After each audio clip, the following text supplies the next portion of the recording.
you. There are not a lot of people here. We're gonna make it nice and comfy, if that's all right. My name is Mathieu Spillebeen, or if you're English speaking, Matthew, that's usually a bit easier, or Bob, whatever floats the boat. I'm a freelance Drupal frontend developer. I'm one of the organizers of Frontend United, also Frontend Re United. We're going to talk more about that today, but I'm also the inventor of Compony.io. Compony is a platform where we can collaborate on Drupal frontend components. It's quite new, it's quite out there. If you're interested in that, please do check that out. Now, you can reach out over email, Facebook, Twitter, LinkedIn, wherever you see this face online. Everywhere is good. Now, let's get started by explaining what Frontend United is. Frontend United is a conference that is organized once a year. And last year, or this year at least, it was in the Netherlands. In the Netherlands, in Utrecht. Now, it's just a conference. Now, anyone can organize, not everyone, but anyone can put energy into organizing a conference. Now, what makes this conference so unique is that it was started 10 years ago. And 10 years ago, we had this idea of we want to have a conference focusing on front-end and Drupal. So we kind of set up this shadow play where we organized a front-end conference for Drupal people or a Drupal conference for front-end people. However you want to see it, it's kind of that nice mix in the middle. Now, we invited the best speakers globally in front-end, so we fly them all over. We have quite a bit of budget going on, so we fly them all over, and then we kind of make a Drew list, and from that Drew list, everything goes from there. Now, this year, or next year at least, it's going to be in Minsk, the 1st and 2nd of May, in Belarus. So, for example, last year, the speaker list kind of looked like this. We had Jeremy Keat, Rachel Andrew, Vitaly Friedman, Lea Veroux, so quite big names. We literally fly everyone over to the same location, and then we set up this conference. And we also tried to mix it with a few Drupal people in there. Now, we are the biggest Drupal frontend conference in the world. That's also not very complex because there are not that many Drupal frontend conferences in the world. And we're very proud of that. We're very proud of the fact that we are the biggest Drupal frontend conference in the world. But we're having a tiny bit of an issue. Like this is Jeremy Keat last year speaking. And we have a bit of an issue in the public. I don't know who can see the issue. The issue is that we're all white. Like, it's a bit weird to say that maybe, but at some point, if you can say that you're the biggest conference in Drupal frontend and you're trying to organize a conference for the entire globe, then having an entirely white audience is not really the way forward. So we do see that as kind of a problem. So we kind of had a look at our data to see where do all of these white folks come from? And having sold tickets through Eventbrite, we kind of had a look, and all of the tickets were sold either in Europe, one in South Africa, and a few in Northern America, a few in Eastern Europe, and a few in Russia. But for example, none of the people from India, where we have a very big community in Drupal, came to Utrecht or to Frontend United. So we kind of figured, why do those people don't come over to us? Because I'm very sure there are a lot of Drupal front-end developers in India. Now, it's quite simple actually why people don't come over. Like they're quite predictable. One of them is, well, you would burn through a lot of personal energy trying to get there. It's a long way to fly, right? You would also burn through quite a bit of budget for flying there. You would also burn through budget for accommodation. You would also have to face possible burnout traveling that far, because I traveled now from Belgium to here and it's like really, really, really far. I also took very cheap flights, so that might have something to do with it. You also burn through a lot of time trying to get there, and not to mention like the fossil fuel that we're going to burn to get there. So we kind of are thinking, okay, the people from India are not coming over to our conference, and let's have that as an example. So how can we make Frontend United be more inclusive to the entire world? That's quite a big issue, quite an ambitious issue to tackle and to think about. So both flying is bad for the environment, we have a lot of burnout in our industry, and we want to be easy on everyone's budget. So we needed to come up with a different approach. We needed to think a bit differently. So the question was always, why do people from India not come over to our conference, no matter how cool we make it, no matter how we pitch it towards them? But what if we change the question? What if the question no longer becomes, why do people not come over to us? Why would we change the question not to, how can we go over to them? Because that's kind of a more inclusive way of thinking, isn't it? So if we change that question to say like, okay, maybe we can go over to them, then it becomes a lot more interesting, because we now have this pitch for other organizers to say like, hey, we're going to come over to you and we're going to give you a very high quality live stream to wherever in the world that you're located. And then the answer to would you organize that is very much more of a yes than what we're currently having to the question, are you going to come over? So opening up that possibility is quite of a key thing in reaching globally. Now, what that means is that you organize in your own hometown. Your people, the people from your local community can get together. You can organize it in a context that suits your local community. And we're going to make sure that you can follow the entire conference by first row live stream. Now, the only thing you would need is possibly a couch, a place where people can come together, an inclusive environment, some safety, and decent internet. And that's kind of the only thing. So it's very minimal, it's very tiny. So the idea was born that we are going to organize conferences around the world. Now, how did we call them? That's where the Re comes in. So the conference that we were always organizing for these 10 years was called Frontend United, and now we're going to call them Frontend Re United. And the Re then stands for remotely united, or reunited in a different context, or in a different way. Now, for example, in India, in Delhi, we organized this conference, so we gave them this logo, but then we also figured like, the reunited doesn't really mean anything for them, because for them it's just one conference. It's just, there is one conference, so reuniting is kind of off topic for them. So then we chose to give every reunited session also a own logo. So we're trying to localize as much as we can. Now, you already have your own branding, so whatever city that you're from, I only know one person in the room. Whatever city that you're from, imagine that you have your own logo customized to the style guide of Frontend United. Then on our end, we're going to make sure that we're live streaming from the first row. And it's very professional. So people from here to record usually help us in recording that and live streaming it. There's only a delay of 30 seconds before you can see it wherever in the world. And it's super professional. The audio quality is very good, and it kind of looks like this. So for example, they switch actively from slides to, let's go internet. They actively switch from slides to speaker. The video is not really loading. Damn.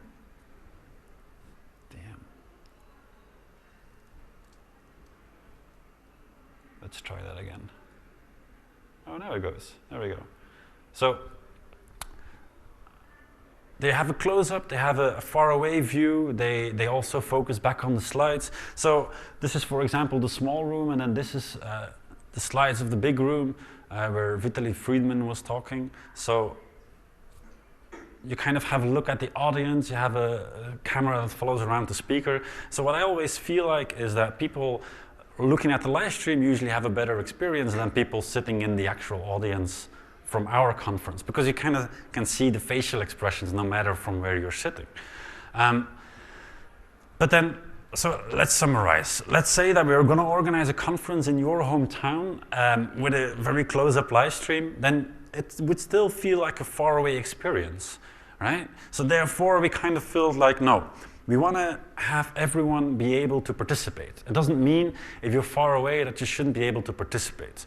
So therefore, we set up, or we are using a platform called Slido.com, where people can go to, they can ask questions, which is pretty cool. We're going to have a test of this right now with people that are here now.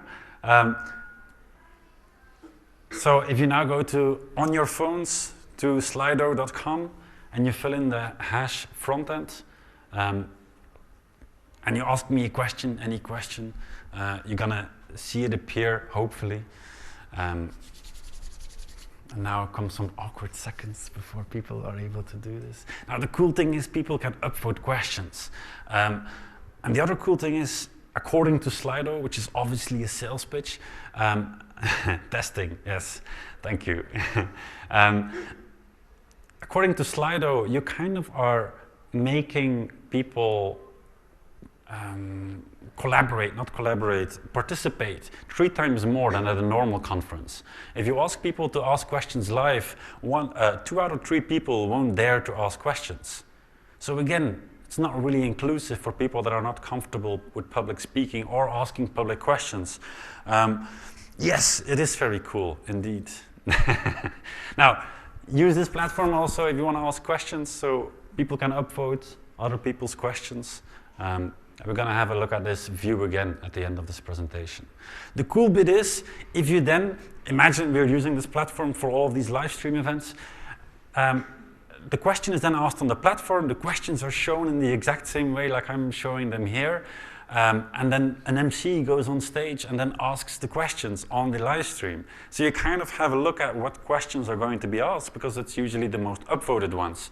And then on the live stream that you're looking at, people are going to answer the questions, which is really cool, right? It's very close into your face, really participating. It's really close up.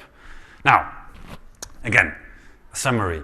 We're going to organize a live stream in your hometown, world-class speakers. You're going to be able to participate, and you're going to get your own branding. So what would you need to do to make this happen, for example, in Hobart? Well, you would need to have a public space, and maybe you're only going to set up one room where you're just going to show the live stream. Simple enough, right? You have a projector, you have some water, you have some coffee, or maybe you want to supplement it with like a local session. Maybe someone wants to also speak at the local event. So you can switch between local sessions and live stream sessions. Or maybe 2 local sessions, maybe 2 rooms. Or maybe 2 rooms for live stream, and then you can supplement them however you want there. Or maybe a workshop and another room, or maybe a few workshops. However you want to compose your schedule, however you want to see Frontend United in your hometown, it's completely possible. We're there to help you with it. Now, I believe that this works because flexibility is the mother of creativity. It should be going now, yes. Flexibility is the mother of creativity. What do I mean with that? That however you want to organize it as, we're there to help you, because that's flexibility we would love to offer. We'll do you one better. However you want to facilitate your own schedule, however you want to facilitate your own time zone adapted program, we give you also a web page that sums up all that information. So for example, for Delhi, you have a bit of a description. This video should really do something. I'm going to refresh again. That helped. Yes. And then you have a bit of information about your event. You have the location where your event is going to be, so you don't need to host some random extra website in order to make advertising for your local event. You have your own local schedule. So these are all local speakers in Delhi, and then they also have a live stream. The contrast is a bit off here. They have the green room and the yellow room. You can compose however everything you want. So we accommodate however you want to, which is pretty cool. And if you now think, no, it's still going to be too much work, well, we're serious about that couch. If you want to have a couch with just 4 people and you want to call it Frontend Re United, we're there. Like, we had one event doing that. Because why not? They had a reason then to stop working for the day, which is good enough. Or maybe you want to organize a 500 event in the middle of Kathmandu. Like, why not? However you want to do it, it's possible. That's really cool, right? And just a small reminder that I'm not standing in front of you with a sales pitch. I should be, because I'm currently without a job, but I'm not here with a sales pitch. We're not selling the live stream. We don't have anything financially to gain from people joining us. This is a completely volunteer-run initiative. It's a completely volunteer-run conference. And our only hope is that we share knowledge far and wide. So us not relying on you financially, over here, us not relying on you financially also means that the other way around is valid too. You shouldn't rely on us financially. Every event that is organized, ideally, should be organized completely by itself. And if you don't find any sponsors, well, then don't print any t-shirts. Or if you do find sponsors or maybe sell tickets, then maybe have a social event of your own. However you want to see it, we're there to help you accommodate it. So the more financial backing you can find, the more fun you can make it. Now, it all now sounds like Mathieu is talking about a lot of hypotheticals, which is fair enough. So, for example, this is how Delhi participated this year. Not huge crowd, but it's the first time they organize it. So it's pretty cool to see people unite over there. They even went as far as having local sessions and customized goodies of their own, which is pretty cool, right? Now, it's kind of cool for me to see this on a map. I find it amazing that they were following from right all the way over there, like you're all the way over here, I know, but like that's pretty cool, right? To just have that sync, to just be accommodating a diverse community, like geographically.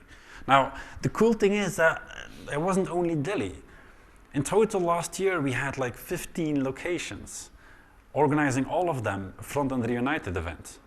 And we've only been doing this for 2 years. Like the year before that, we only had 4 events, and so it kind of rolled over into this globally organic thing. And what is also very cool is that Tasmania, for now, was a bit too far away in time zones from the Netherlands. Well, we're going to move from the Netherlands to Belarus, which is 1 hour difference. It's not going to fix a lot of things. But in Kathmandu, they're also having English-speaking sessions, which means they're also trying to live stream this year. So it can organically grow into every time zone can actually participate. And as soon as you start live streaming, then people can contribute for there, or people can watch those sessions. So we build a system that everyone can watch from each other, and we kind of have this global event going on now. Now, this all might sound like, why does this work? Why do people find this interesting? And I'm going to step out of the organizer's role. I'm going to go back as a developer for a second here to explain this. I think why this concept works is because the same idea works for people that want to work from home. Like, we're now with 8 people in the room. How many of you can work remotely if you want to? Everyone. Excellent. Perfect. Okay, the next question is totally invalid. So it's cool that we can work remotely if you want to. It's a flexibility. It doesn't mean we have to, but there are a lot of companies still in Europe that you're forced to work from 9 to 5 in the office, which is a bit annoying if you think about it, because I'm lucky, or you're all lucky that you evolved, or that company evolved away from that centric way of thinking. Because if you work from an office, then you all go to the same place, and if you don't want to be there, then we usually just distract each other.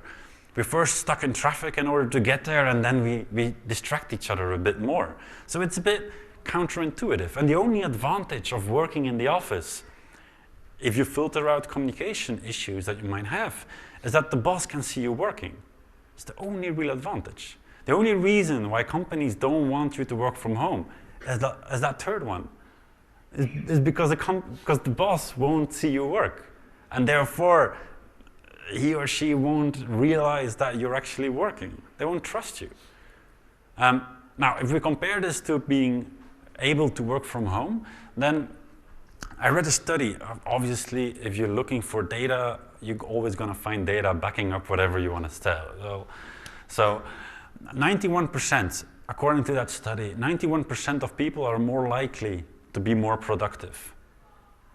Now, if they want to be working from home. And from that 91%, 13% are, no. Yeah, you're gonna be 13% more productive. Whew. Otherwise, no. Which is a pretty amazing number, right? If you're a company owner, there's a very good chance you want to do this, and you're gonna benefit from it. You will have a better work-life balance, and the whole approach just feels more people-centric. It feels more friendly towards the people that you're working with. You're respecting them. So if you compare the two, then in my opinion, I would call the first one a company-centered, boss-selfish approach, and then the second one would be a person-centered, respectful approach.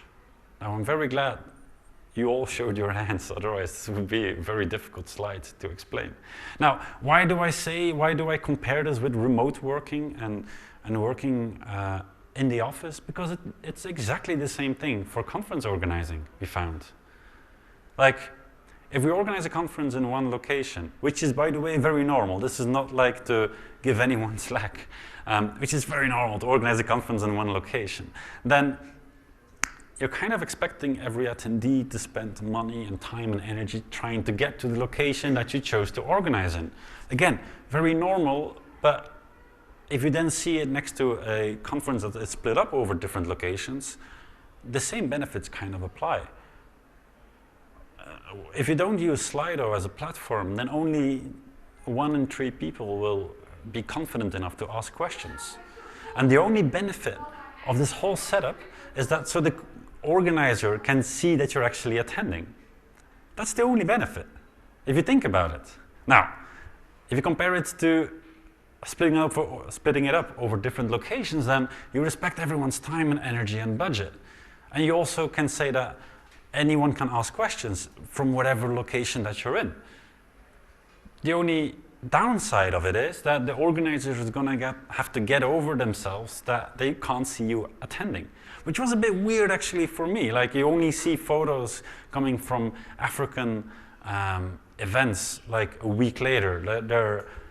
They were very slow with sending us a few photos, so you weren't really sure if they were organizing, which felt weird, but in the end it feels super powerful. Now, where do we go from here? Well, I kind of want to, having explained this, I kind of want to explain what my personal reasons are for putting all of this time and energy into organizing Frontend United. And it kind of centers around, in my opinion, there are a lot of things that divide us and there are a lot of things that unite us. And I have the benefit of being massively interested in both. I'm both interested in seeing people unite, and I'm both also interested in seeing what people actually divides, or what makes people be divided. So I kind of find that we differ usually culturally. Like, I'm from the other side of the world. There's a very big chance we're going to have a different culture in some way or another. I'm going to have a different intonation. I'm going to have a different language that we speak natively. We live in a totally different part of the world, so there are going to be some things different.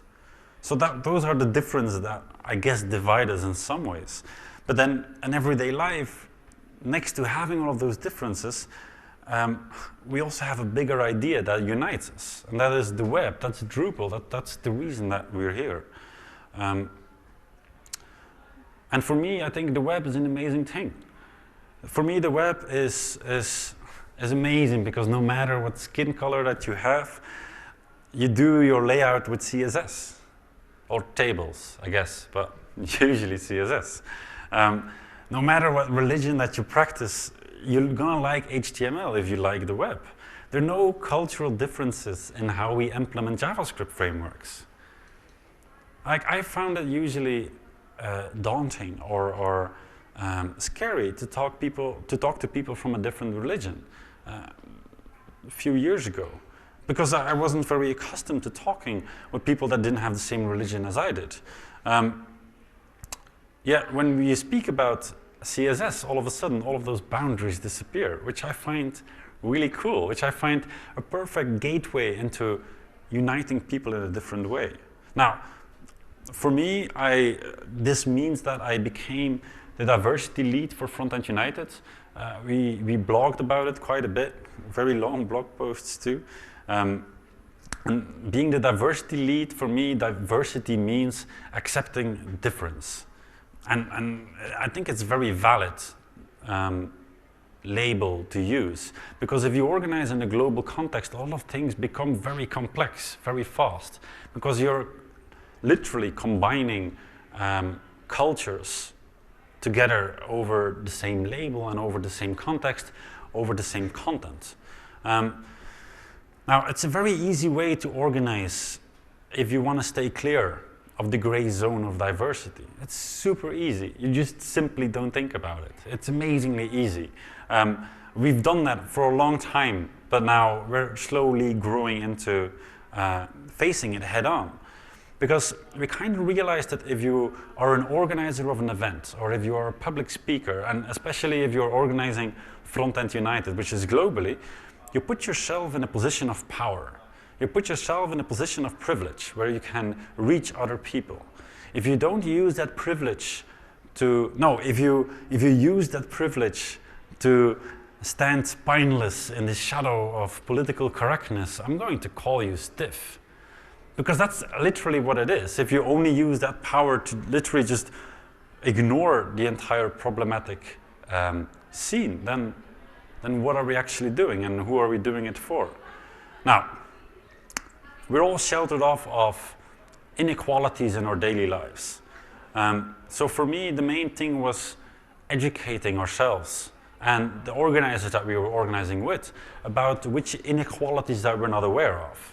For example, this map I found, and I still find it very stunning. Anyone wants to take a guess what this map represents? Well, it's obviously the world, but I mean, what do the colors represent?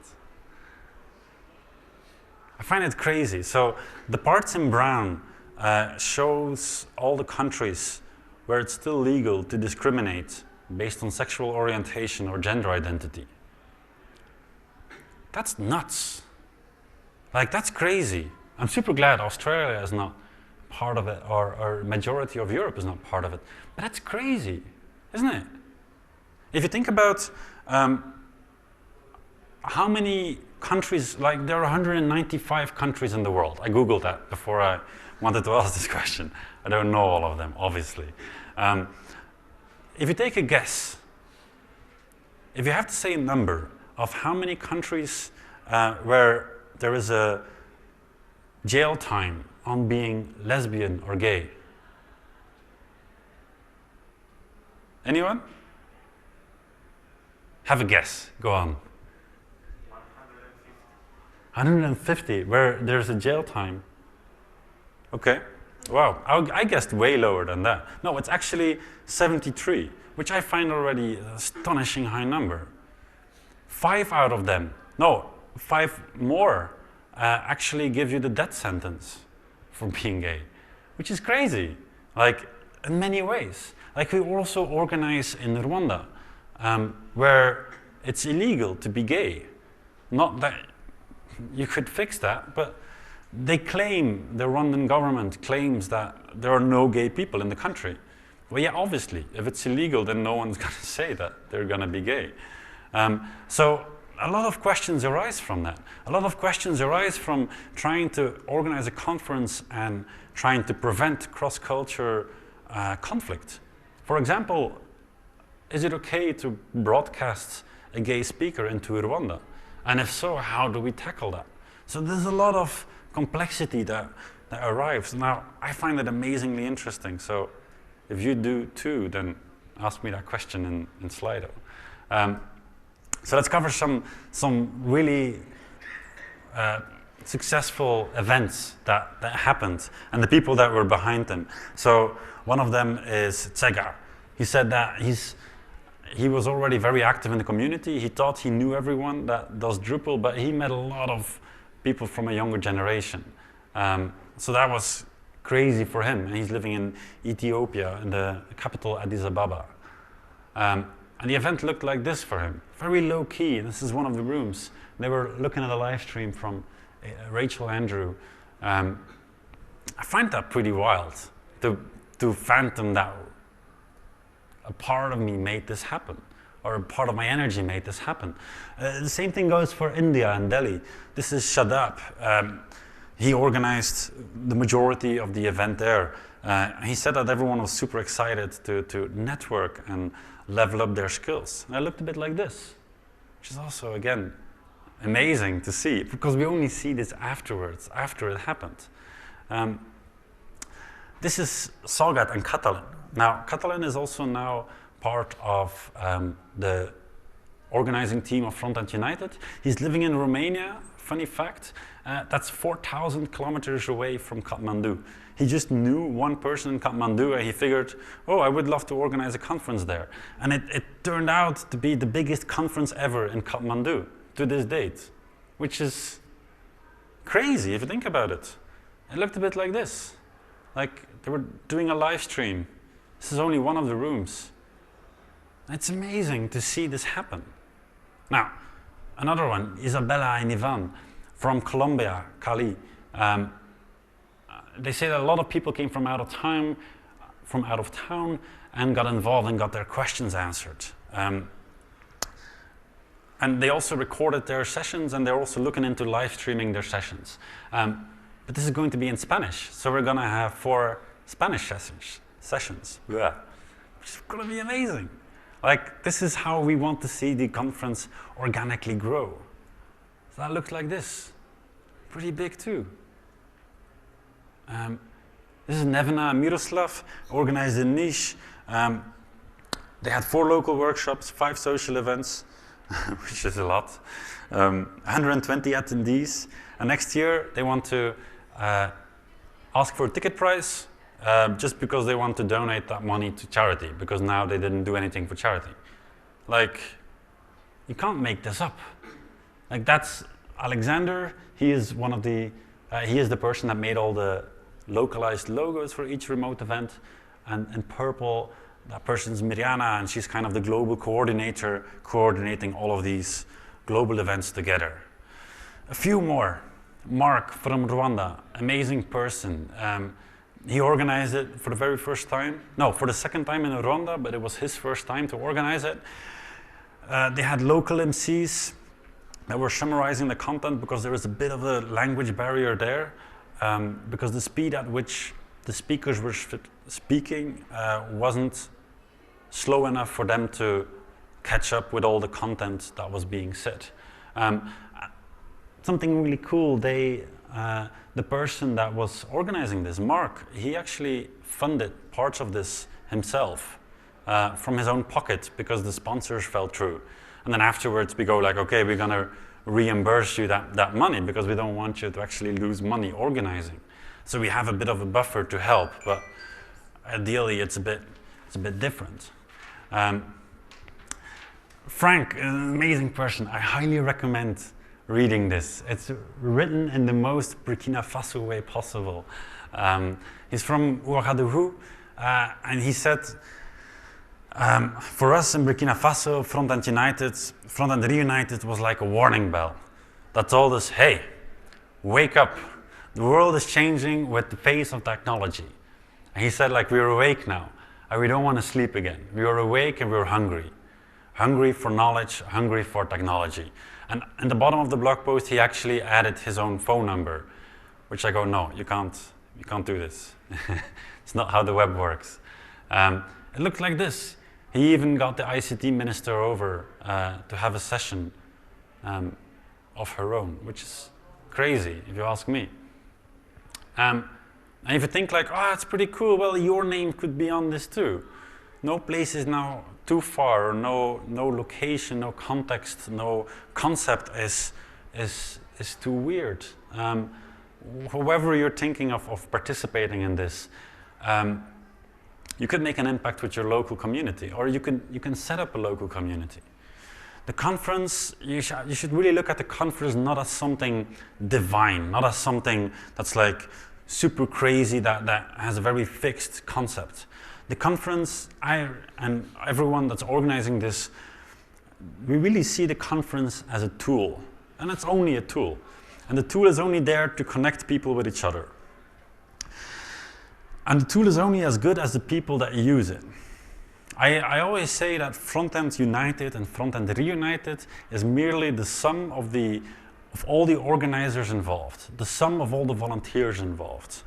And I would love to see what you come up with, what idea you would love to see executed.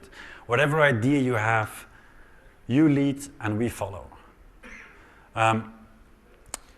So what I already said, it was that next year it's going to be in May. I kind of duplicated this slide. And that's kind of it. And I want to close down by saying that my name is still Mathieu Spillebeen. I'm still a freelance Drupal frontend developer without a job.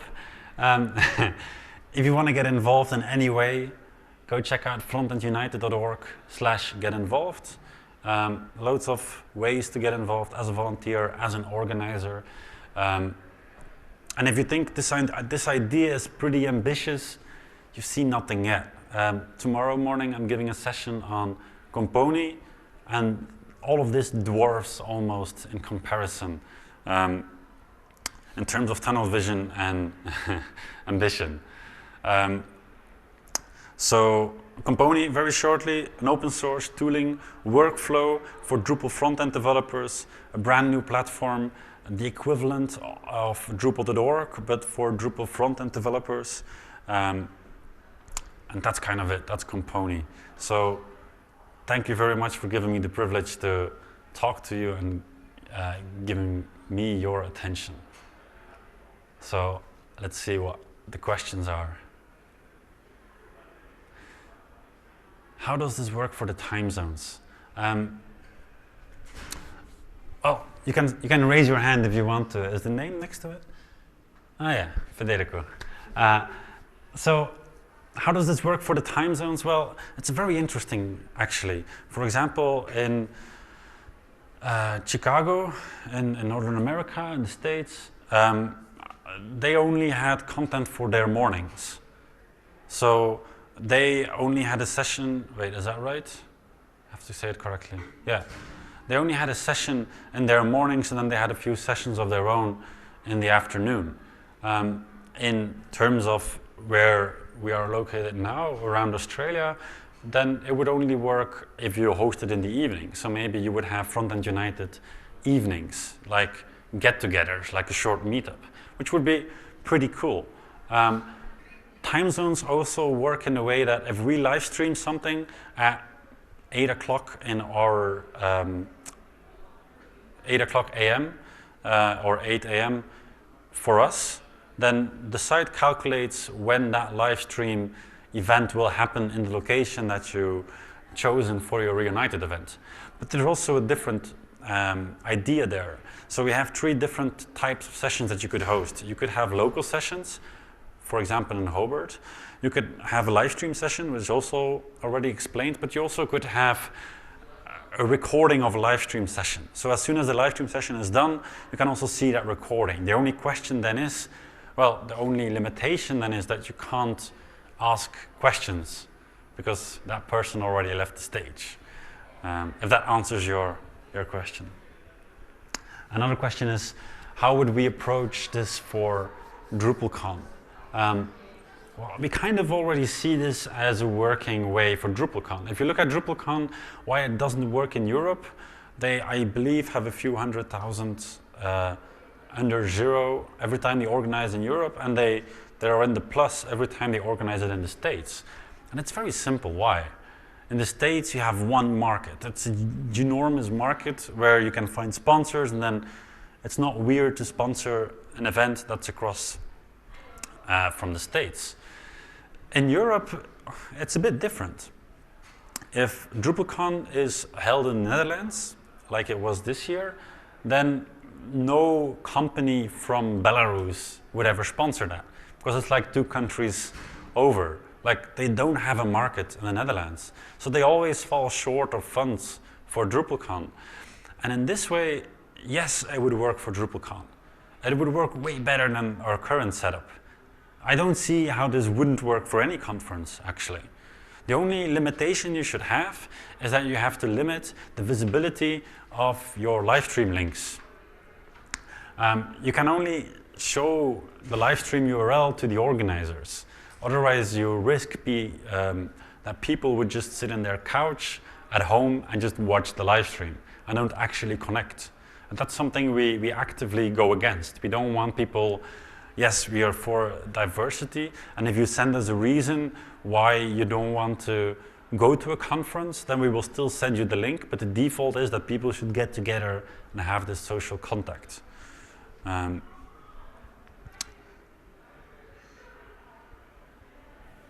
Is this now also scroll? No, I have to go here.